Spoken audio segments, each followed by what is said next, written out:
The Arjun tank, coming to your pain point, very painful point, is a tank project. It began de facto in the 1970s after the 71 war.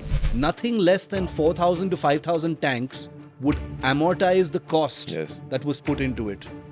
And how many are going to be inducted? Less than 250. 4,000 is needed, 250 are going to be inducted. Which means that no matter which way you look at it, no matter who you blame for it, whether you blame the army or the DRDO, the project has been a complete failure in terms of the numbers. Wow. Okay. We can argue till kingdom come about, no, it's a good tank, no, it's a bad tank. This gun is better, that gun is better. Fact is the customer has not bought it. The supply of the improved Arjun, I think there are about 118 which are on order, which I'm not sure if they've started delivery or some of them have not been delivered. And the reason for that is because the German engine supplied by a company called MTU, those engines are not made anymore.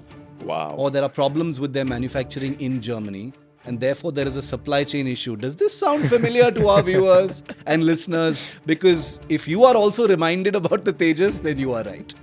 So here once again is an indigenous project that's hamstrung and delayed because a foreign engine supplier has issues with supplying that engine. The FRCV requirement looks like Arjun 2.0. It's the same thing happening over again. I read some articles where people are saying that the FRCV is a ominous echo of how the Arjun went, which is that you had such an outsized list of requirements. It basically betrayed that you don't really know what you want to do with this tank. You know, it betrays confusion over what the objective is. Now, I don't think the army is confused even a little bit about what it wants from the FRCV, simply because of the enormous baggage and history of lessons it has learned from this very painful space of armored vehicles.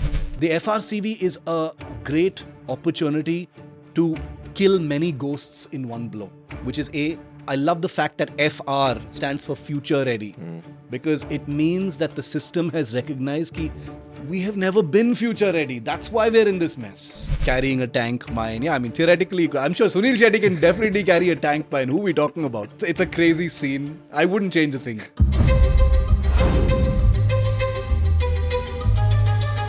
Hello and welcome to the 38th episode of In Our Defense. Hi Shiv, how are your friends in the Indian Army?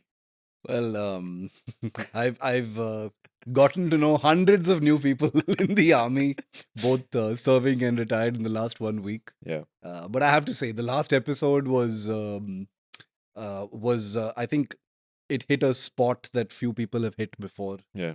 And the response to it is very, very telling. So we should tell all of our listeners and viewers right away, in case you haven't heard our previous episode. That's a good place to start with. In Our Defense. Yeah. Gives you a sense of what this podcast is really all about. We go where people usually are hesitant to go. And I think that one clip of me and you that's been doing the rounds on WhatsApp groups is that's lit a few fires for sure. But I did want to clarify one thing, Dave, right off the bat, because a lot of people have been watching the podcast based on just that one clip. Or judging the podcast based on that one clip and where our stand is. And I wanted to say, please watch the whole podcast. Our entire playlist is on YouTube. Watch that episode, watch all the other episodes, because these are, the videos are a minute and a half long, but the actual podcasts are like nearly an hour. Yes. So you must watch the whole thing. I promise you there's a great deal more nuance. So judge us according to that. But yeah, I welcome all the questions and the brickbats and the bouquets that we've been getting. It's very, very, it's very affirming that we're doing the right thing. Yeah, definitely. I mean, the clips that we put out on social media, those are just like the top notes of the show. Absolutely. But they don't really, and quite often actually they don't even capture the whole breadth of what we end up discussing. Quite often I have to talk to my producer and talk about but no one even knows that we talk about this one particular part, because that's nowhere in the clip altogether. Like, for example, the last episode was about rifles, and we also spent a great deal talking about how the rifles that we have right now, 6.0s, are quite good. Yeah. But that's not something that was captured in the clip. But anyway, we're glad that we've got so many responses. And what was really heartening to see was that a lot of people did agree with what we were saying. Oh yeah, and huge thanked us for numbers. raising this topic. Yeah. That I think we really should have talked about. And we were promising this episode for a long time. Or In Our Defense, I'm glad we got to do it. This week, we'll talk about tanks. This is also something that I've been meaning to talk about for a while. Not really for any particular reason. I mean, there's not much controversy with this equipment, unlike most equipment that we talk about on this podcast. But just as sort of a a defense nerd and was defense geek and someone who's into the world of defense, I want to talk about the world of tanks and what does India have and stuff like that. Uh, there's a peg to it as well, but we'll get to that a bit later. First, I want to kind of understand from you the evolution of cavalry, because for the layperson, I mean, a lot of people, or a lot of listeners, a lot of viewers of our defense are hardcore defense followers. They know the world of defense. So for them, this question might be a bit redundant. But for people who don't, for many people, a tank is just basically sort of a thing that moves on chains, has a turret that can fire. They don't know what it can fire. It could fire a big bullet or it could fire a mortar. But that for them is a tank. So then the question for me is then what's the difference between mechanized infantry and armored corps? Both of them seem to be, when you look at it on the face of it, if you were to go to Google these terms and want to look at pictures of soldiers in their respective vehicles of the respective units, they would look kind of similar to you. So, in terms of the roles, the kind of ammunition that they use, and how they use on a war field, how are these two different? So, the reason why we're doing this episode today, and the peg which we're going to bring in later, I want to mention it right off the bat because it's important to also tell our viewers why, and listeners, why we're talking about tanks today. And it's the peg is actually a huge peg, uh, which is that the Indian Ministry of Defense has just cleared what will be India's most ambitious and biggest in terms of value tank program in history. Hmm. It's called the FRCV, which stands for Future Ready Combat Vehicle, which is basically a fancy euphemism for what our next main battle tank is going to be. And we'll get into the bells and whistles of what Yes. this is going to look like after we talk about what our current tank fleet looks like. But since you talked about evolution, and that's a very good place to start actually, because the debates over what exactly is a tank, do we even need tanks anymore in our current modern battlefields? That favorite question which we keep getting, after the Ukraine war, Yes. are tanks really the way to go? So many questions arise out of tanks. And World War One is where tanks first really sort of came into their own. It was the first war. There were tanks before that, but World War One is where tanks first started being operationally deployed with actual land mission objectives. World War Two is where tanks were used in a much bigger way, and the rest, as they say, is sort of armored vehicle history. The reason why tanks evolved and became an integral part of early war battlefields was because the the forcible taking over of territory and holding ground, was the very definition of those wars. Whether we were talking about World War One or World War Two, invasion, blitzkrieg, crossing international borders, forcibly holding on to foreign territory, establishing dominance over somebody else's territory. These were the sort of hallmarks of those wars. They were land battles which involved destroying the integrity and sovereignty of your neighboring countries. Yep. And that's where the whole idea of a tank was born. A tank is it's almost cartoonish when you think about it. A tank is like a vehicle which is supposedly indestructible from all angles. Mm. It's like a vehicle which you drive into someone else's territory under all manner of fire, with this huge gun, turreted on top of it, that's able to blast and ram through all manner of obstacles, go cross country, travel at a reasonable speed, take any form of fire from the enemy, and still succeed in a getting into that person's territory, and with sufficiently large numbers of tanks, hold that territory under any hostile action. That's what a tank is. We've seen tank battles really sort of become legendary during World War II. After which there were many lessons learned about the vulnerabilities of tanks, which is why the 50s and 60s saw a huge spike in the better technologies for tanks. They became faster, they became more agile, the guns became better, the rate of fire increased. They were capable of traveling cross country at in a better way, faster speeds, that kind of thing. Importantly, in the 60s and 70s during the World War, you saw protection. The actual protection of tanks become a bigger thing because anti-tank warfare came into its own. Ammunition started to be developed that could destroy tank armor. Then there became an evolution about whether tanks are really the way to go. Aren't tanks vulnerable from the air? We saw the 65 and the 71 war for India, Yes. where tanks became hugely deployed. And for India, tanks were a very crucial part of our battle arsenal, because territory is at the very core of India's national security threats, whether it is Pakistan vis-a-vis POK and Kashmir, or China vis-a-vis Ladakh, Arunachal Pradesh, etc. It is literally, on-ground threat to sovereignty and land. That is the very core of our threat from these two countries, and therefore the compulsion to have weapons and equipment that can turn the tables on our adversaries and hold their territory instead comes down to equipment like tanks. Obviously, tanks can't be the only thing, but that in a way, as far as evolution is concerned, Dave answers a question as to, do we really still need tanks? And I'm sure you're going to ask me that question as well. But the fact is, the reason why India has continued to invest in tanks and has such a large, tank fleet is because the idea of a theoretical land battle where India at some point either takes back territory that was taken from it in POK or in Aksai Chin or wherever else, or plays aggressor, which it probably won't, and takes territory of another country which does not belong to it, means that tanks will play an important role, because you can have a warfare scenario where air power is all important, drone warfare is all important. You can have a situation where you're using weapons to suppress the enemy, but at the end of the day, you need a presence on the ground to hold what you've won.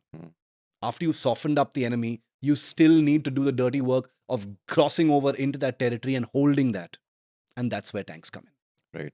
So very nice way to begin this episode. And yeah, you're right. We are talking about this in the context of the government of India kind of okaying the prospect of the Indian army starting to explore a lot of words I've just said, but that's how Indian bureaucracy works. Yeah. Explore the idea of purchase or getting two companies to kind of develop prototype of what will be called what's right now known as FRCV, the Future Ready Combat Vehicle. We'll get into the idea of it, what it may look like you said, a bit later. First, let's also look at the picture of what we have right now, because that will give us the background about why we need a new tank program in the first place, because that was the first question that came to me. And in fact, before I go ahead, when I was kind of laying out the points I want to talk about on this episode, I just had a very sort of a deja vu moment, because almost everything seemed similar to something we discussed before, the Indian Air Force's fighter jet program. You have an Indian program with Mark 1, Mark 1A, Mark 2. You have a backbone of completely Russian origin equipment, both the Air Force and the Army in terms of tanks. And you have this futuristic project, in the case of tanks, the FRCV, in the case of fighter jets, AMCA. Very, very, like very sort of overlapping. And I was like, okay, this episode, we might end up going just like the fighter jet episode, because everything is kind of similar. So we'll get into that. So anyway, so as I was saying, because unlike with the fighter jet, the episode and the question with the fighter jets, we don't hear about the Indian tank core aging. There is no problem of shortage as far as we know about it. I mean, there's no reporting done about it. There's not much talk about it. Tanks aren't being having to be retired because suddenly they're so old, we don't we need to retire them, but we don't have new incoming tanks, etc., etc. So the question then arises that then why do we even need a new program? So we'll get into that. But first, let's talk about the tanks that we have. I'll start with the Arjun, because it's quite perplexing to me. Like the Tejas, I think the Arjun also kind of started taking shape in the 80s when India wanted to develop its own program. I forgot the year it kind of came to fruition and it was developed. But what confused me the most was that after having this long ass project for so many decades, you only have around 130 odd Arjun tanks in service. There's an order for, I think, around 140, 150 more. You have, I think, two variants, and one more is in the works, like with Tejas Mark 1, Mark 1A, Mark 2. What's going on in this program? I don't understand. So, once again, Dave, which is very typical of you, you stick your finger right into the pain point of this issue. So, let me start where it really hurts. So, the Arjun project for, and you're right, our viewers and listeners do know everything, but we also have to account for those who may not know entirely what we're talking about. So, very briefly, let me recap. Here's what the Indian Army's tank fleet currently looks like. The absolute backbone in terms of capability, in terms of numbers. The most modern tank that we have is the T90S, the Bhishma tank. In most army pictures of tanks, if you type Indian Army and tank in Google Images, you're most likely to get a picture of a T90. T90 is a venerable Soviet era tank that has been improved vastly over the decades.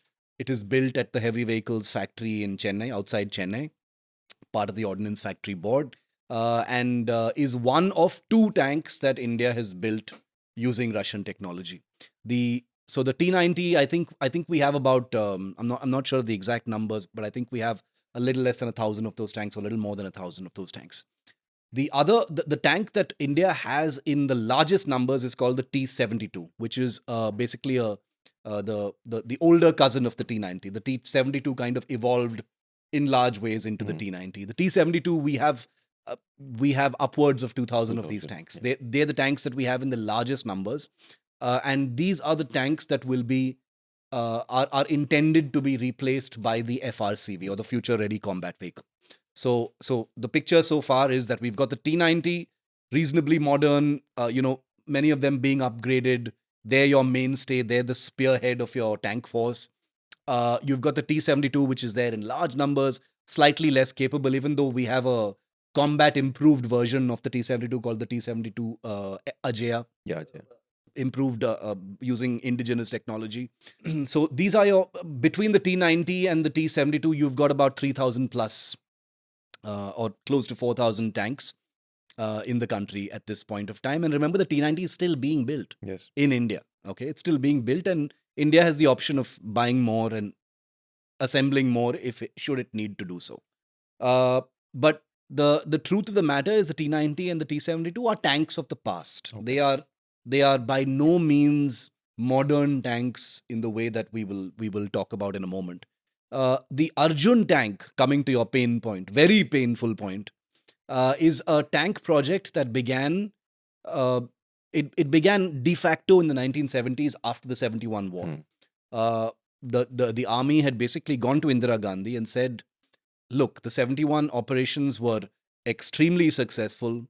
This was the Indian Army performing at its absolute best, tactically, strategically, in terms of deployments, in terms of equipment under Manekshaw and others. It was a textbook land force operation using some elements of air power and other things. The only problem, and most people forget that there were lessons to learn from the 1971 war. And one of those lessons was that the Indian Army sorely lacked, a large enough and reliable tank fleet, an armored force. And Indira Gandhi was prevailed upon by the leaders of that time that, we've just won a great war, a big war in 1971. Now's the time to invest in our own technology. Remember, up until this point, India had used tanks of British origin, Centurions, and all the other tanks that we'd gotten from the Brits. But after 1971, there was this huge wave of nationalism, justifiably and rightfully so, where India was standing proud after having demolished and humiliated Pakistan, liberated Bangladesh, and India was really bristling to, get its hands dirty and do its own thing. The US had turned out to be an unreliable country, having sent its aircraft carrier into the Bay of Bengal and things like that. So India was in many ways sort of standing alone in the world at that point of time, having proven that don't mess with India. Okay, and so it wanted to build its own tank. So the DRDO obviously proposed that they would build their own tank, and at that point there was no reason to believe that they couldn't, because young team, lots of energy, great ideas. So the Indian Army was very excited, said, yes, absolutely, let's build it. And they called it the Arjun, which is a fabulous name, in my opinion. It's sad to see where the program has gone. So it was called the Main Battle Tank Arjun Project. Arjun Project. The problem started fairly early, as far as the Arjun was concerned, in terms of the many divergences between the army and the developers. The developers in Okay. this case, the called the Combat Vehicles Research and Development Establishment, CVRDE. We love acronyms in India. We're obsessed with meaningless acronyms, but the CVRD is an important acronym because it's the tank developing laboratory under the Defense and Research Development organization. So the CVRD began building and developing the Arjun, not building, developing the Arjun, and right off the bat, there appeared to be a lack of clarity in terms of what exactly the tank would be used for. Was it going to be a heavy tank, 60 plus tons? Did it need to be a more agile tank, for use in all kinds of terrain? What kind of, things would this tank actually sport? Not to go into too much detail because there is a vast amount of information about the many pitfalls and problems that dogged the Arjun tank. But if you cut forward, like many of the painful, poignant things about Indian defense, my career sort of began with the testing of the Arjun tank in 2003, 2004. And at the point that I started reporting defense in 2004, the Indian Army was conducting what were called comparative trials between the Arjun tank and the existing T-90. And it became a huge controversy because while the Arjun, compared favorably when compared with the T-90 in some aspects, in some cases it just failed miserably. Miserably in terms of mobility, in terms of maintenance, in terms of suspension. There were many other areas where it was simply not good, but importantly, there were areas where it was very good, like its firing, many things it was actually superior. Now the DRDO continued to blame the army for constantly shifting goalposts, adding new requirements, imposing limitations on weight, yet asking for more equipment, demanding an absolute kind of rainbow of capabilities in a tank that were unheard of. When you build a weapon, there are always sacrifices you need to make. If you need it to be much more agile, then it needs to be lighter, which means you can't have as many other attendant equipment, things like that. But the army apparently wanted everything. It's called brochure-bazi in the arms bazaar. India is famous for that, where the military forces tend to ask for everything when they are looking for something. And remember the word brochure-bazi because we're going to limp back to it in the FRCV topic. But the army wasn't entirely to blame. I mean, the army has to carry the can in some ways, I'm sure, in terms of what it wanted. But in defense of the army here, the army is the customer. The army was the customer for this tank, and the army was fully committed to a India-developed, India-made tank. They were fully involved in it. And yet, in iteration after iteration of the Arjun tank, it did not meet performance requirements that the army had laid down. And this became a kind of very toxic saga between the army and the DRDO that went on for about 2 decades, where there was much more finger pointing and destructive blame game rather than actual development. And cut forward now to all these decades later, and you have a truly appalling situation where a tank program that began after the 71 war will now have something like 250 tanks in service. For a program like Arjun, with the kind of costs that were sunk into the cost, blood, sweat, man hours, woman hours, national energy, and time that was spent on the Arjun, nothing less than 4,000 to 5,000 tanks would amortize the cost that was put into it. And how many are going to be inducted? Less than 250. 4,000 is needed, 250 are going to be inducted. which means that no matter which way you look at it, no matter who you blame for it, whether you blame the army or the DRDO, the project has been a complete failure in terms of the numbers. Wow. Okay, we can argue till kingdom come about no, it's a good tank, no, it's a bad tank. This gun is better, that gun is better. Fact is, the customer has not bought it. That's the red line. Yes. Okay, the army very justifiably says, you gave us a tank where we had to build special rail wagons to transport the damn thing. It was that heavy. Wow. So the DRDO turned around and said, but you wanted all these things. You agreed to all these things. So then the army said, yes, but there was a weight limitation. How can you go above the weight? Then the DRDO said, but how can we keep the weight low when you asked us to add all these things? So then the army turned back and said, yes, but now the profile of the tank with all this equipment is too high and it'll be visible from a much longer distance. So the DRDO turned around and said, yes, but if you wanted to go underwater and be able to be amphibious and stuff, then then you'll have to sacrifice your requirement as far as this is concerned. To which the army turned around and said, yeah, but now how the hell am I going to take this tank into my high altitudes? I'll never be able to take it into high altitudes. So the DRDO turned around and said, who the hell talked about high altitudes? This is a plains tank. Where does high altitude come into the picture? So I'm just saying this tutu meme between the DRDO and the army continued for the longest possible time. So nobody should be surprised that at the end of the day, the Arjun tank has sunk.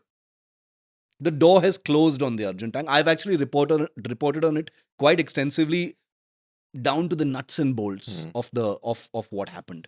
And the truth of the matter is, it's tempting to blame the Indian army, saying you changed everything. But the fact is, they are not entirely to blame. Of course, the army must take a part of the blame, for either being not really interested in the Arjun tank after a point, maybe having prejudged that iske baad kuch nahi hone wala hai with this tank, and not giving it a chance.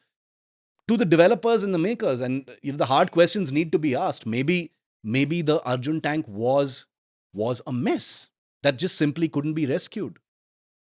And the thing is, the projects like, and since you brought in that comparison with the Air Force, the Tejas had a massive divergence where it, after this kind of decades-long tutu meme between HAL and the DRDO and the Air Force was convinced of the Tejas's capabilities and qualities through work, not through blame game, not through you guys did this, I did this.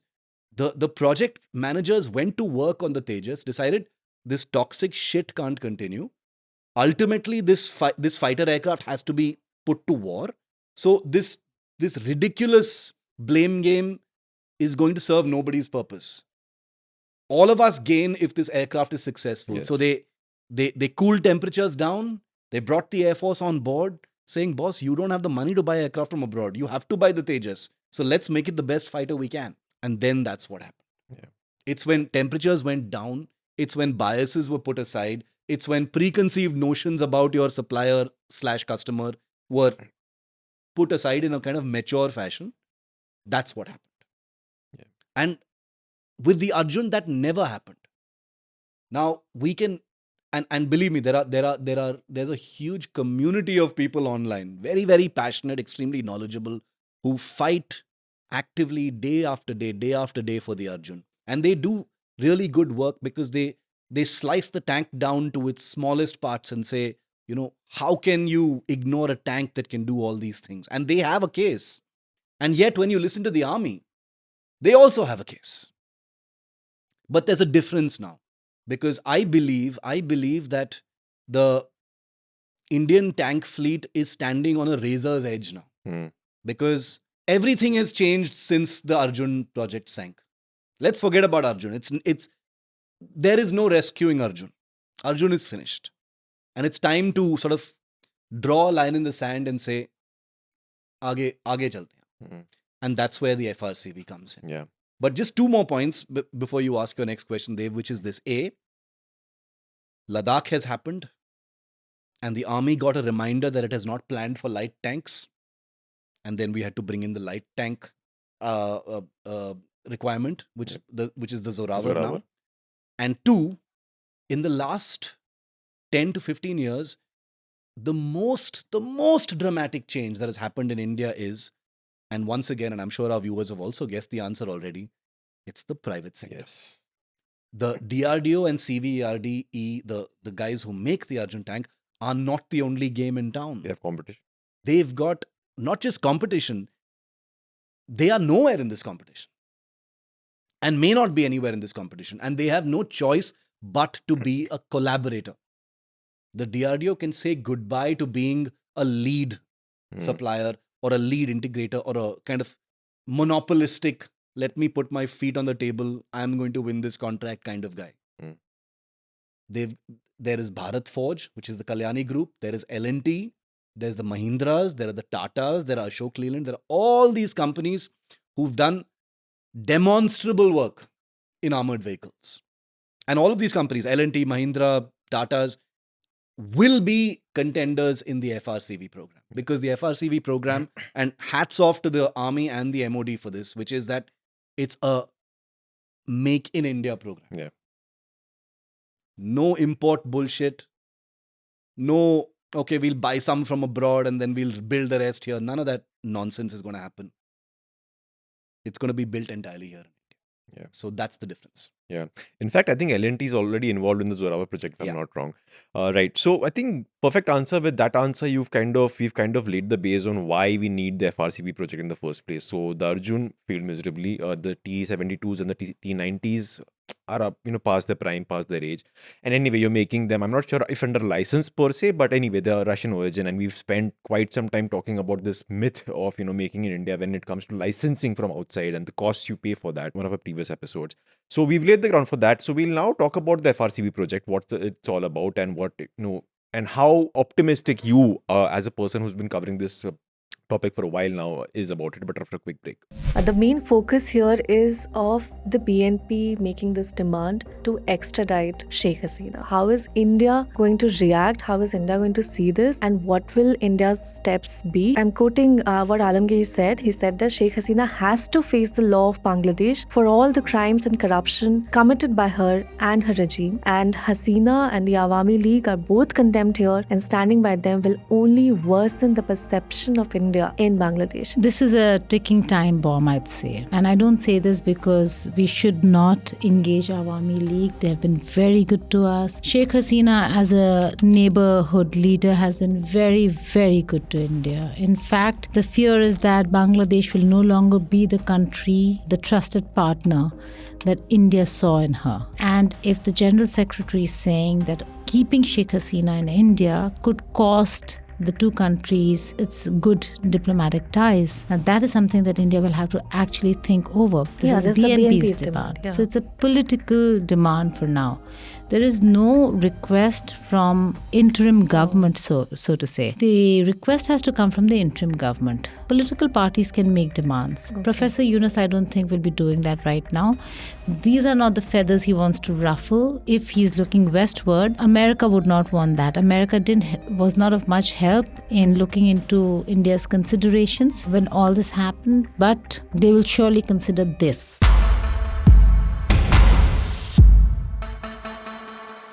Welcome back. Shiv and I are discussing India's tank fleet, the Indian Army's tank fleet, and we've spent the first half of this episode talking about what we have currently, which is mostly Russian origin tanks. We have a very minuscule number of an Indian-made, Indian-built, Indian-developed tank called the Arjun, which Shiv in the first half described as a miserable failure. The project, not the tank itself per se. So that creates a need for a new tank program, and in comes the FRCV, which has been given the some sort of a nod by the government, where the army is now allowed to explore reaching out to people and inviting sort of bids and inviting proposals for people to build this FRCV. I say people because just before the break we spoke about how this competition and this project will not be limited to any government agency like it would have been in the past. It won't be limited to DRDO. I think what I have read is that there's going to be mota two companies, either private or could be DRDO if they succeed in their proposal.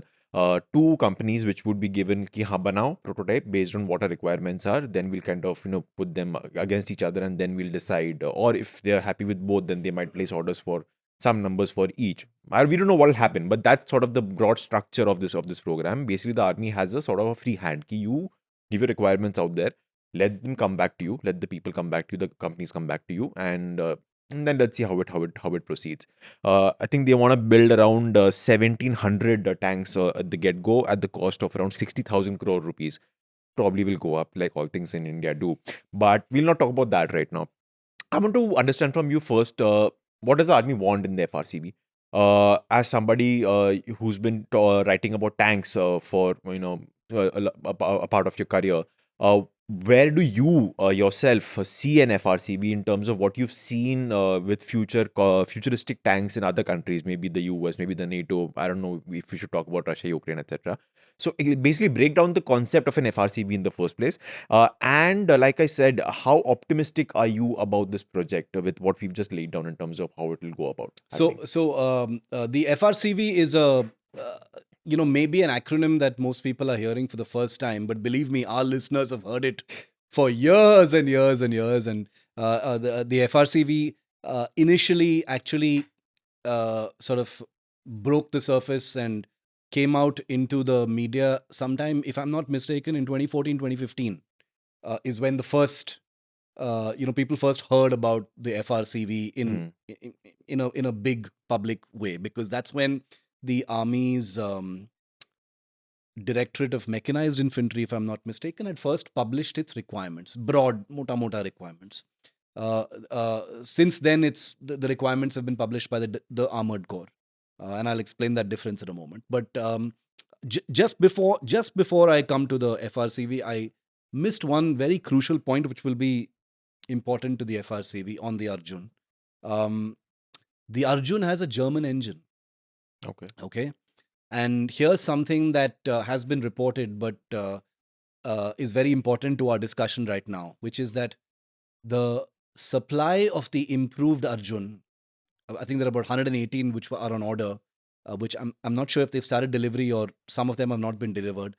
And the reason for that is because the German engine supplied by a company called MTU, those engines are not made anymore. Wow. Or there are problems with their manufacturing in Germany, and therefore there is a supply chain issue. Does this sound familiar to our viewers and listeners? Because if you are also reminded about the Tejas, then you are right. So here, once again, is an indigenous project that's hamstrung and delayed because a foreign engine supplier has issues with supplying that engine. Wow.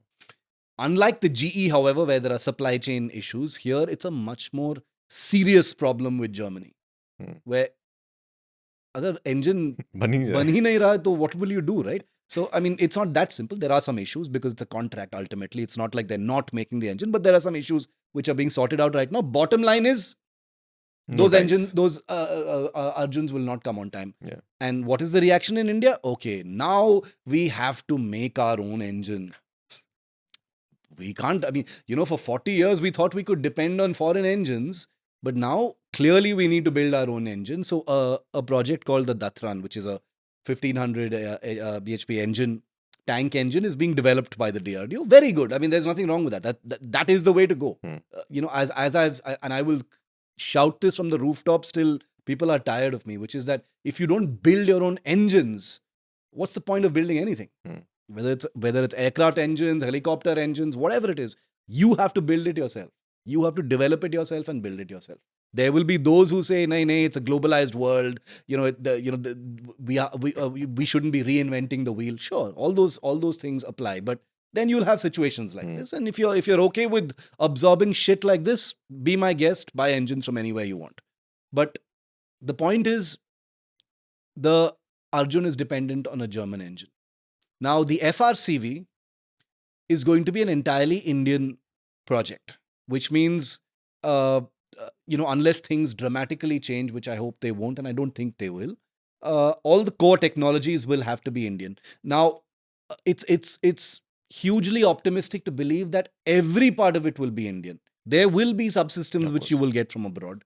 Perhaps the gun will be foreign. Who knows? Perhaps some battle management systems or electronics or some systems might be from abroad, but they will not be systems that can bring the damn project to a stop, like an engine. The FRCV, as it stands right now, is a massively ambitious, requirement chart. Now, let me bring back the word brochure-bazi, which I asked everyone to listen to right now. Remember that word brochure-bazi. The reason why brochure-bazi is because the many critics of the Indian Army believe that when the Army is drawing up its requirements, it sees brochures of all the best tanks or rifles or whatever in the world, takes the best of all those requirements and puts it into one brochure and says, "Ye chahiye bhaiya humko." Wow. कि ये भी चाहिए, वो भी चाहिए. We need superior firepower. We need great mobility. We need less weight. We need 4 members in the tank. We need low profile. It needs to be able to go through lava and water and whatever else it can. It needs to be able to do everything. It needs to be able to bring down aircraft. That's what brochure-bazi means. In this particular case, I don't know if that's true. The FRCV seems like a realistic tank that the army has created an outline for. Even though there are people who believe that the FRCV requirement looks like Arjun 2.0. It's the same thing happening over again. I read some articles where people are saying that the FRCV is a ominous echo of how the Arjun went, which is that you had such an outsized list of requirements. It basically betrayed that you don't really know what you want to do with this tank. It betrays confusion over what the objective is. Now, I don't think the army is confused even a little bit about what it wants from the FRCV, simply because of the enormous baggage and history of lessons it has learned from this very painful space of armored vehicles. Whether it is DRDO, whether it is Russia, and believe me, there's a lot of pain from Russia. The T-90 and T-72 have not been beautifully smooth programs. They're very painful and expensive. But the FRCV is also an opportunity to shake off all the dirt of the past and do something really good and special going forward. A fully Indian tank. There are tanks in other countries which have come into their own in a big way, and they're called they're modern tanks. The K2, which is a Korean tank. The T-14 in Russia, the Armata, which is a modern tank. Upgraded versions of legacy tanks in Germany, France, Israel, the US, the Abrams, etc. are all modern tanks which kind of accommodate the requirements of new armies, especially in light of the fact that drones pose a threat. Yes. The smallest of things can completely debilitate a tank, etc. So the FRCV is unlike the Arjun, which is a 68-ton hulking behemoth that requires special rail wagons to transport it, not air transportable, etc. The FRCV is supposed to be, from the ground up, a maximum of 55 to 58 tons, which makes it a bit of a medium tank, not a heavy tank.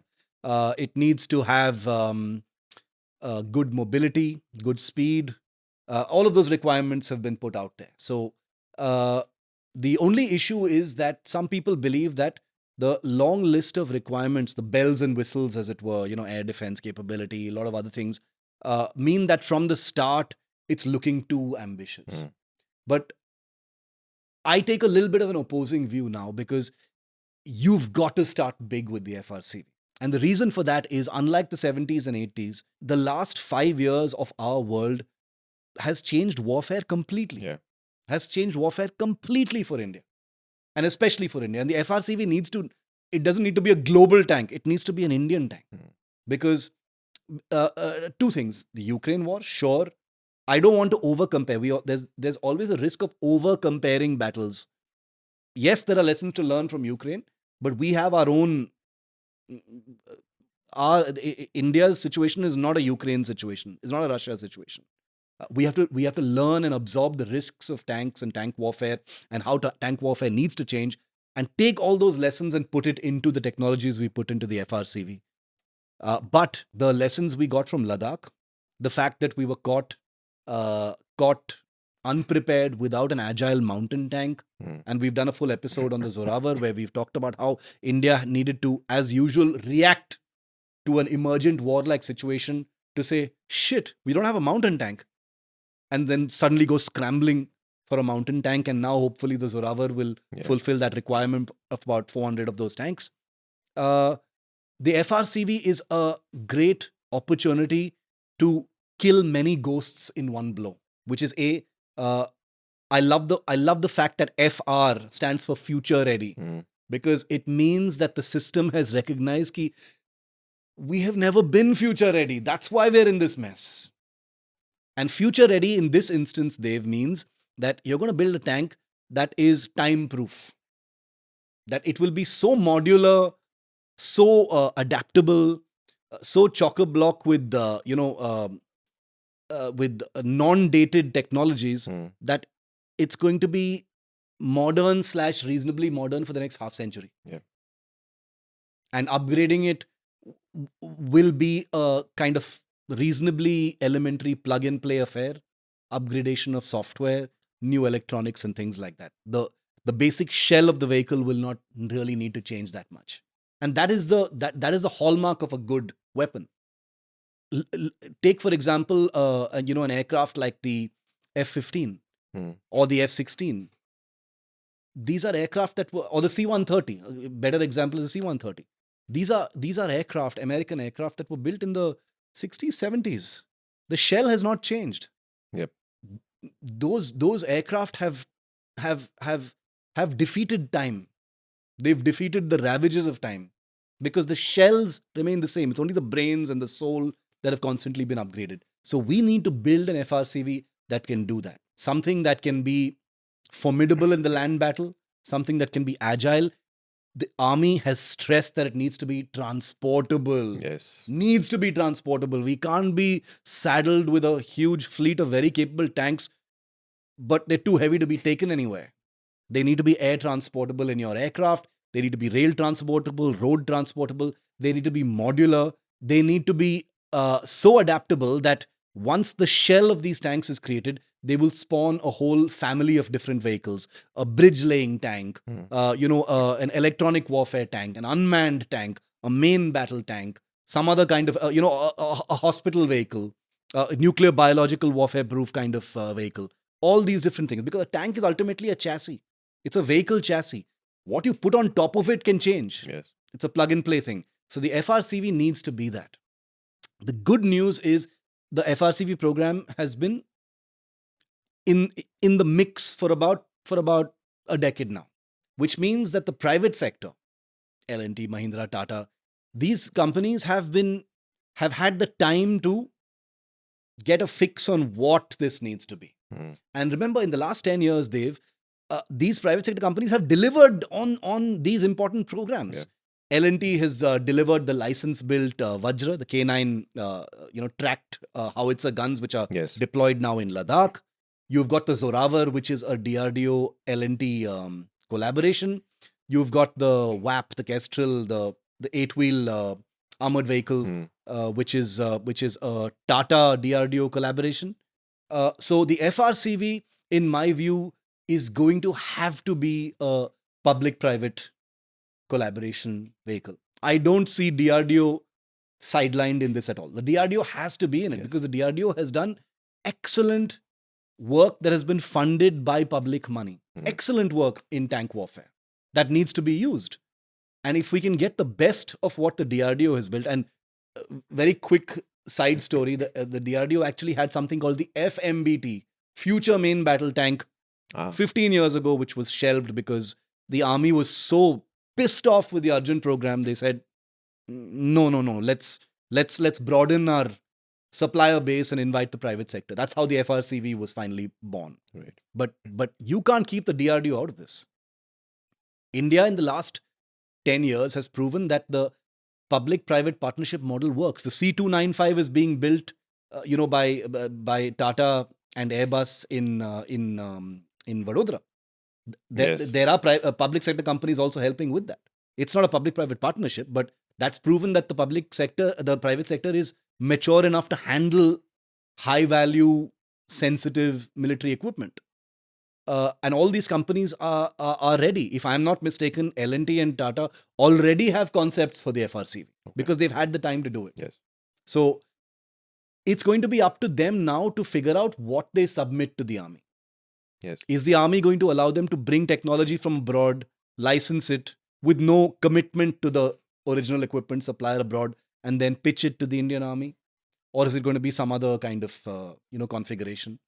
That remains to be seen. But the FRCV, in my view, is a fabulous opportunity to draw a line in the sand, cut our losses in terms of all the mistakes that we've made in the past, and to move forward in a really good way. Right. I think that's a very perfect way to kind of bring this, this topic to a close. And I guess it'll also depend a lot on how flexible the army is going forward, because it's one thing to have, like you said, this, bouquet of demands from, all the best things in the world.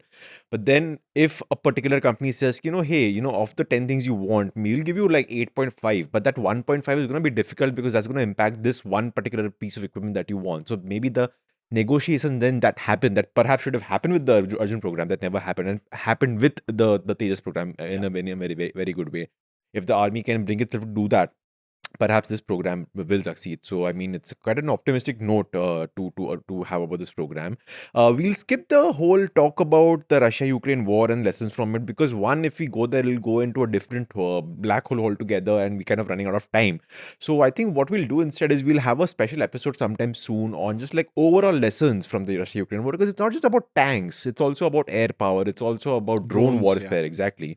Drone warfare. It's also about the use of threats of the nuclear threats in the modern day and age, and the backing of the West and stuff like that. So I think that deserves a separate episode, and we'll save this talk about tank warfare there. But so before ending though, I want two small nuggets I want to talk about. When it comes to tanks, it's a childhood scene from the film Border that I remember, that I keep laughing about. I want to share. I want to know your thoughts, especially because we're recording this episode in the midst of a week when there's lots of controversy about how should films go about depicting historical events and how realistic they must be. And that topic always comes up when you talk about the world of defense and wars and stuff like that. So you have this scene in the movie Border where Sunil Shetty, who's playing a BSF officer, is carrying a bloody tank mine with his bare hands, walking alongside a Pakistani tank. And the Pakistani tank commander is so scared that he's ordering the tank to be reversed. I'm wondering, don't the tank commanders have a gun, like a sidearm pistol? That, first of all, I mean, can you even carry a tank mine with your bare hands? I will not take any criticism of Border, because that is a great film, first of all. But secondly, the answer, sadly, to your question is yes. It's an absolutely ludicrous scene in the best traditions of Bollywood. So I'm not going to fault them for it. We can do a whole episode on what's wrong with that scene. Carrying a tank mine. Yeah, I mean, theoretically, I'm sure Sunil Shetty can definitely carry a tank mine. Who are we talking about? Sidearm. The fact that he wants to reverse the tank, what's that going to do? You can put the mine behind the tank. There are so many things to say. But the best thing about Border is there are whole forums. There are whole forums, Dev, online, where movies like Border have been dissected, for factual accuracy and credibility and things like that. And remember that Bollywood, and we must definitely do an episode on this, Bollywood war films, because there are ridiculous masala films, and there are very realistic films. There are films like Hakikat, which depicted the Rezangla battle. And I understand there's a new movie that's coming up very soon, called 160 Bahadur again, or 120 Bahadur on the Rezangla battle, and these are very, very sensitive battles where you don't have the luxury of carrying a Sunil Anna carrying a tank mine and the Pakistani guy kind of petrified. It's a crazy scene. I wouldn't change a thing. Right. Cool. One last point, because this is something I could not find information about online. I don't know when I got interested in this. I think around the time of the COVID pandemic, I forgot who it was, the name of the Lieutenant General, but he took charge of the Southwestern Command, and he was wearing an all-black outfit. And I was like, wait, since when does Army have a black outfit? So I Googled a bit and I found out, okay, the Armored Corps Regiment apparently only wears black outfits. I'm like, okay. And this officer, the Lieutenant General, I forgot his name again, very, very fit. So he looked quite, dashing, bulky, and, quite cool in that outfit. So I tried to find out more about the reason for the Armored Corps having a black uniform. Could not really find much, except some speculation that perhaps it's because, they deal with tanks, so their uniforms could get oily and stuff like that. So it's kind of hide the stains away. Do you have any information on this? That's precisely where it probably stems from. You're right. Historically, we probably need to bring a tank man on to get that exact history of why the black. But yeah, regimentally, the black is definitely something there. I imagine it's exactly that because of the smoke, dust, and Right. the environment inside a tank. And I've been privileged enough to be inside both a T90, a T72, and an Arjun tank. And I can tell you you can get really, really dirty in there. So I think that's where it really comes from. Respecting the environment and not being foolish enough to wear anything that's a light color. Yeah. Right. Great. I think we'll end the episode over there. Great chat, Shiv. From the lows of the Arjun to the probable highs of the FRCV, we've covered a nice sort of tangent on this circle. Sorry, on this episode, and I hope the FRCV comes out like you're talking about. It comes out. Thanks, Shiv, Thanks. as always, and thanks as always to our producer and Dashni, and once again to our listeners and viewers who keep pumping in comments week after week after week, giving us ideas as well, by the way, and supporting us, sometimes disagreeing with us, but that's okay, part and parcel of the podcasting world. So thanks to everybody. That's it for this week's Defense Dose. For more, tune in next week. Till then, stay safe and not cross any boundaries with the passport. Bye bye.